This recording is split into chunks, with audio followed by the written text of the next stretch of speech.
Hello everyone, welcome back to my channel. This is the final video of my CA foundation strategy series. आज मैं आपसे discuss करूंगा मेरी business economics की strategy, मैंने कैसे मेरी प्रिपरेशन की, मैंने क्या रिसोर्सेज यूज किए, मेरी रिवीजन स्ट्रेटजी क्या थी, मेरी बिफोर एग्जाम अप्रोच क्या थी और मेरी एग्जाम डे अप्रोच क्या थी। So let's get started. So मैंने स्कोर किए थे इकोनॉमिक्स में 90 मार्क्स। अब इकोनॉमिक्स को हम ऑफन अंडर एस्टिमेट कर देते हैं, बट द थिंग इज कि ये एक स्कोरिंग सब्जेक्ट है और आपके एग्रीगेट मार्क्स बनाने में बहुत हेल्प करेगा।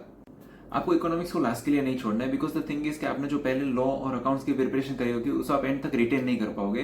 तो मैं आपको रिकमेंड करूंगा कि आप बिजनेस इकोनॉमिक्स को अपनी रेगुलर शेड्यूल में इंक्लूड करो, उसको साथ के साथ ही करो, भले उसको थोड़े कम घंटे देना, but do it together with other subjects.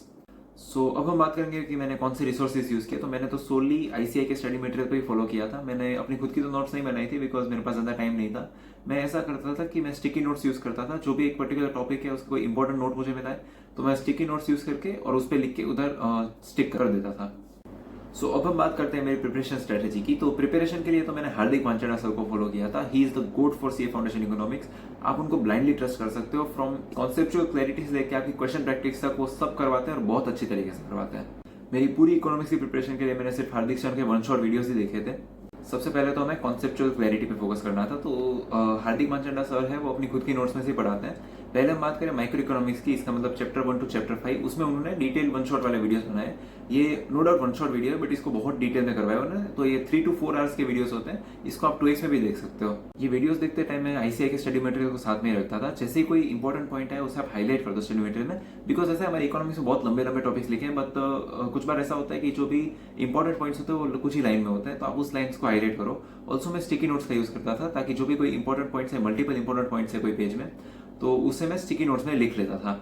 So अब हम बात करें मैक्रो इकोनॉमिक्स की। तो मैक्रो इकोनॉमिक्स में एक बात ये अच्छी थी कि उसकी जो नोट्स है वो माइक्रो से काफी अच्छी है।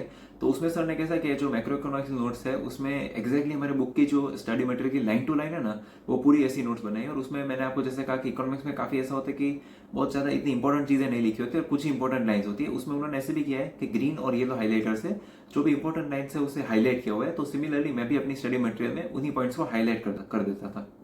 अब मैक्रो इकोनॉमिक्स के वीडियोस की बात करें तो सर ने जो मैक्रो इकोनॉमिक्स के वीडियोस बनाए वो और भी डिटेल में बनाए। मतलब जैसे कि अगर चैप्टर 7 में 4 यूनिट्स है तो 4 डिफरेंट वन शॉट बनाए हर यूनिट के।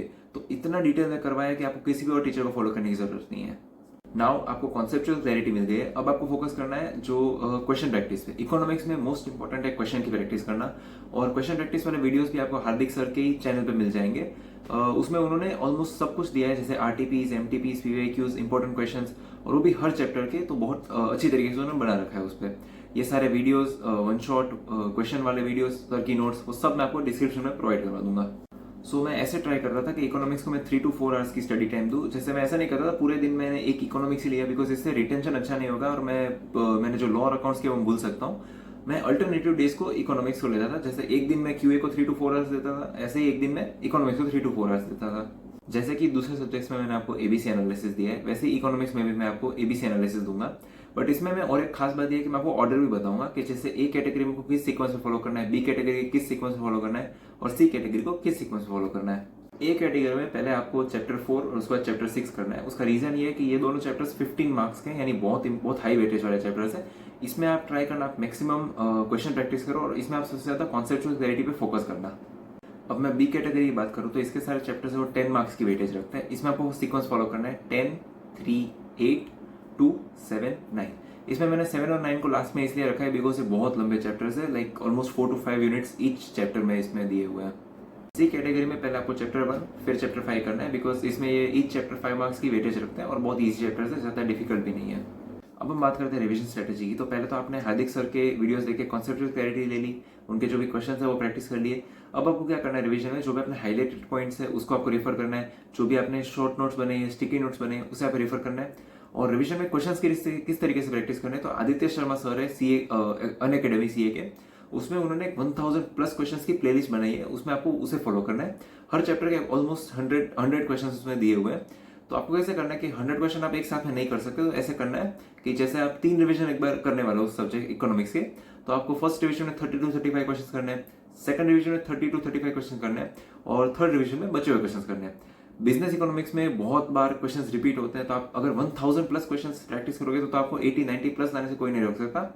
मुझे ये प्लेलिस्ट लास्ट 2 डेज में मिली थी मेरे एग्जाम से 2 डेज पहले, तो मैं इसकी प्रिपेयर नहीं कर पाया था, बट मैं आपको जरूर रिकमेंड करूंगा आप इस प्लेलिस्ट को प्रिपेयर करना। आपको बहुत एडवांटेज मिलेगा इस एग्जाम में। फाइनली आपके एग्जाम होगी उससे कुछ दिन पहले सर 3 वीडियोस लेके आएंगे। उसमें एक वीडियो ऐसा होगा जिसमें most important RTP MTP PIQ करवा देंगे। सेकंड वीडियो ऐसा होगा जिसमें मोस्ट इंपॉर्टेंट एमसीक्यू करवाएंगे माइक्रो इकोनॉमिक्स के। थर्ड वीडियो में most important MCQ macro economics के। सो फाइनली अब हम एग्जाम डे स्ट्रेटेजी की बात करते हैं। और जिस दिन आपकी एग्जाम होगी उस दिन मॉर्निंग में हार्दिक सर एक सेशन करेंगे, वो आपको अटेंड करना है। उस सेशन में वो छोटी छोटी की डिटेल्स जिसमें से क्वेश्चन आ सकते हैं उसके बारे में बताते हैं, जैसे कि एटीसी एवीसी एसी का रिलेशनशिप, फॉर्मूलाज, और बहुत बार जो इकोनॉमिक्स के नेम है उसमें क्वेश्चन आता है। इंडियन इकोनॉमी में जैसे कुछ डेट्स होती है, कुछ फुल फॉर्म्स होते हैं, उस पर क्वेश्चन आते हैं। तो ये सेशन आपको अटेंड करना है, इसमें आपको बहुत सारा बेनिफिट मिल सकता है। एग्जाम की बात करें, जब आप एग्जाम दे रहे हो तो इकोनॉमिक्स का पेपर यूजुअली किसी का नहीं छूटता है, बट फिर भी अगर कोई ऐसा क्वेश्चन इसमें आप स्टक हो जाते हो, कोई इसमें ज्यादा कैलकुलेशन की रिक्वायरमेंट है, उससे आप लास्ट में करना, आपके पास मोर देन इनफ टाइम होगा। इकोनॉमिक्स के एग्जाम में आपको तुक्के मारना अवॉइड करना है। आपको क्या करना है, ऑप्शंस को आप एलिमिनेट करो और फिर एक करेक्ट ऑप्शन को सिलेक्ट करो। ऐसा करने से आपके गलत होने के चांस काफी कम हो जाएंगे। इकोनॉमिक्स का पेपर कंपैरेटिवली इजी आता है, तो इसलिए आपको सिली मिस्टेक्स करना अवॉइड करना है। जैसे आपको क्वेश्चंस एक केयरफुली रीड करना है। बहुत बार ऐसा होता है हम क्वेश्चन गलत रीड करते हैं, कुछ नोट हम नहीं रीड करते तो हम गलत ऑप्शन टिक करके आ जाता है और हमारा नेगेटिव मार्किंग से और ज्यादा मार्क्स कट हो जाता है। So that completes my CA Foundation Strategy series. I genuinely hope these videos helped you prepare with more confidence and clarity. Even if one tip from these videos helped make a difference in your preparation, I'll be genuinely happy. Thank you for all your support and best of luck for your exams.